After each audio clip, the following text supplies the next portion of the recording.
Understanding distribution plots in data science. Let's break it down in 60 seconds. First up, histogram. Histogram shows the distribution or the spread of your data across different bins.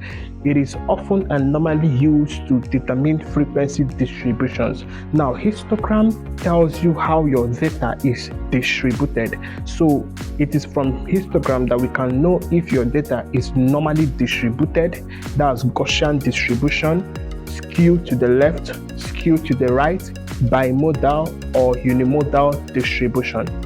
Next, box plot. Box plot is very handy in spotting outliers. Now, it is also handy in understanding other measurements such as range, quartile, and median. Next, heat map.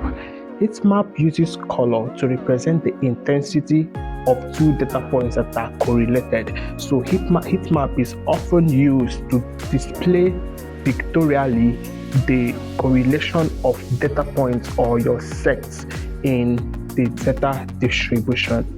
These are the few plots that you can use on the go in determining or cleaning your data set. Follow for more data science tips.